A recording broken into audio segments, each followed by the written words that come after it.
निकाय चुनाव में मुसलमान कितना अहम है, हम आज इस बात को समझेंगे कि मायावती ने आखिर क्यों 11 टिकट में जो मुसलमानों को उन्होंने दिए हैं उसमें ओबीसी की सभी सीटें, महिलाओं की सभी सीटें और जो सामान्य वर्ग की सभी सीटें हैं उन्होंने कैसे मुस्लिम कैंडिडेट्स को दी है। हम ये भी समझेंगे कि बीजेपी ने इस बार आखिर इतने मुसलमान क्यों उतारे। तकरीबन 350 पार्षद, सभासद ऐसे उम्मीदवार बीजेपी ने मुसलमानों के उतारे हैं। उसके पीछे की क्या वजह है? योगी आदित्यनाथ का आज से कर्नाटक चुनाव का दौरा शुरू हो गया है। कैसे योगी ने भी धर्म पर आधारित आरक्षण को लेकर एक बार फिर वही बात दोहराई है जो अमित शाह ने कहा था, यह भी समझिए। और साथ साथ अखिलेश यादव ने क्यों कहा कि सवाल पूछने पर अब गोलियां चलती हैं। नमस्कार, मैं हूं कुमार अभिषेक, आप देख रहे हैं यूपी तक। हम हाजिर अपना न्यूज शो आज का यूपी लेकर। उत्तर प्रदेश का नगर निगम का चुनाव इस बार अपने कई नए प्रयोगों के लिए जाना जाएगा। मायावती ने पहली बार अग्रेसिव दलित और मुस्लिम प्रयोग इस बार नगर निगम चुनाव में किए हैं। 17 में से 11 सीटें मायावती ने मुस्लिम चेहरों को दी। लेकिन अगर हम इसे एनालाइज करते हैं कि आखिर उन्होंने किसे किसे कहां दिया, ये बड़ा ही इंटरेस्टिंग है, बहुत ही चौंकाने वाला है। मायावती ने सभी जो आप कह सकते हैं मुस्लिम जो महिलाओं की सीटें हैं उन्होंने मुस्लिम्स को दी हैं। ओबीसी के लिए आरक्षित सभी 4 सीटों पर मायावती ने ओबीसी मुस्लिम उतारे हैं, जिसमें सहारनपुर से खदीजा मसूद, मेरठ से हसमत अली, शाहजहांपुर से सगुफ्ता अंजुम और साथ साथ फिरोजाबाद से रुखसाना बेगम है। ये सभी चारों सीटें ओबीसी की थी। मायावती ने यहां पर ओबीसी मुस्लिम चेहरों को उतारा है। महिलाओं के लिए 3 सीट रिजर्व थी, जिसमें गाजियाबाद, लखनऊ और कानपुर। और मायावती ने गाजियाबाद से निसारा खान और लखनऊ से शाहीन बानो को उन्होंने बतौर महिला कैंडिडेट वहां से उतारा है। इसके अलावा अगर आप सामान्य श्रेणी की बात करें तो सामान्य वर्ग में भी जो सामान्य मुस्लिम वर्ग है उससे मायावती ने सबसे ज्यादा मुस्लिम उम्मीदवारों को टिकट दिया है। और उसमें अलीगढ़ से सलमान शाहिद को दिया है, बरेली में यूसुफ खान को दिया है, प्रयागराज में सईद अहमद को दिया है और मुरादाबाद में मोहम्मद यास्मीन को दिया है। यानी कि चाहे वो सामान्य सीट हो, ओबीसी की सीट हो या फिर महिला सीट हो, मायावती ने सबों पर मुस्लिम चेहरे उतारे हैं। और इस बार यह उनका नायाब प्रयोग है।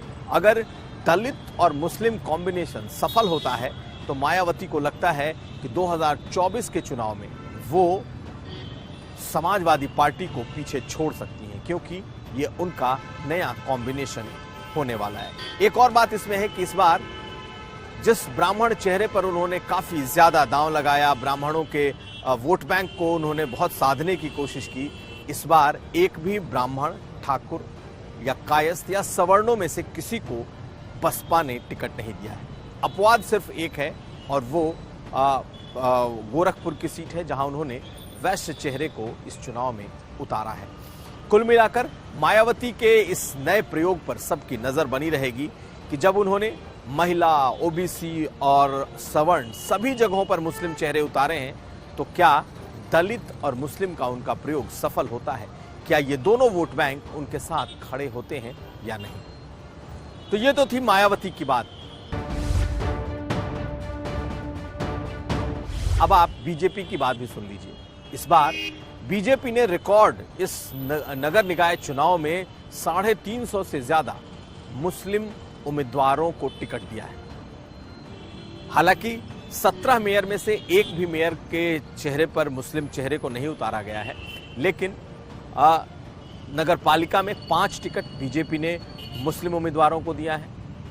नगर पंचायत में उन्होंने, नगर परिषद के लिए भी उन्होंने कई मुस्लिम चेहरों को उतारा है और सभासद और वार्ड काउंसलर के लिए तो सैकड़ों की तादाद में दिया है। तो बीजेपी की भी कोशिश है कि इस चुनाव में ज़्यादा से ज़्यादा मुस्लिम चेहरों को लड़ाया जाए और ख़ास करके उन इलाकों से जहां मुस्लिम डोमिनेटेड जो इलाका है, जो मुस्लिम बहुल इलाका है। आश्चर्य की बात यह है कि जिन इलाकों में बीजेपी को कैंडिडेट नहीं मिलते थे, इस बार बीजेपी को वहां बड़ी तादाद में उम्मीदवार भी मिले हैं। तो नजर रहेगी इस पर कि इस बार मुसलमानों को लेकर जो प्रयोग मायावती ने किया या जो प्रयोग बीजेपी कर रही है वो कितना सफल होता है। अब अगली खबर। आज से मुख्यमंत्री योगी आदित्यनाथ का कर्नाटक चुनाव दौरा शुरू हो गया। मुख्यमंत्री योगी आदित्यनाथ ने आज कर्नाटक के चुनाव को लेकर कई सभाओं को संबोधित किया और उन्होंने अपनी वही बात दोहराई कि उत्तर प्रदेश में सब चंगा है। लोग उन्हें उत्तर प्रदेश में क्यों पसंद करते हैं, उन्होंने ये बात भी रखी। लेकिन कर्नाटक चुनाव में बीजेपी ने मुस्लिम आरक्षण को एक मुद्दा बनाया है। अमित शाह ने इसकी शुरुआत की थी और आज मुख्यमंत्री योगी आदित्यनाथ ने भी इस मुस्लिम आरक्षण को लेकर चुनाव में अपनी बात रख दी। योगी आदित्यनाथ ने कहा कि 1947 में जब भारत बटा तो धर्म के आधार पर बटा और जब संविधान ने धर्म के आधार पर आरक्षण की इजाजत नहीं दी तो हम इसे नहीं मान सकते और अब देश को दूसरी बार बांटने का जोखिम नहीं ले सकते। तो कुल मिलाकर के ये माना जा सकता है कि इस बार बीजेपी ने कर्नाटक में इस मुद्दे को बड़ा करने की कोशिश की है और अमित शाह के बाद अब योगी आदित्यनाथ ने भी मुस्लिम आरक्षण के मुद्दे को बड़ा किया है।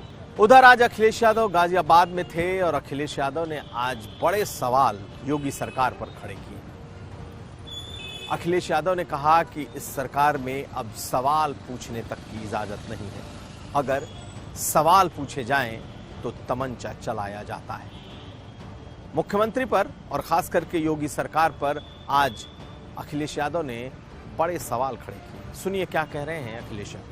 सवाल मत पूछिए बीजेपी का। जब उनसे पूछो कूड़े की बात तो कह रहे तमंचा, उनसे बोलो तुमने नालियां नहीं साफ की तो बोले तमंचा, अगर सुविधाएं नहीं दे पाए तो तमंचा, सुविधाएं नहीं दे पाए, शिक्षा नहीं दे पा रहे तो तमंचा बोल रहे हैं, स्वास्थ्य सेवाएं नहीं दे पा रहे तो तमंचा बोल रहे हैं। आखिरकार क्यों ऐसा बोल रहे हैं? ये इसलिए बोल रहे हैं, अंग्रेजी में जो कहावत है ओल्ड हैबिट्स डाई हार्ड, पुरानी आदतें जल्दी जाती नहीं है। तो ये था आज का यूपी। हम फिर हाजिर होंगे, तब तक आप देखते रहिए यूपी तक।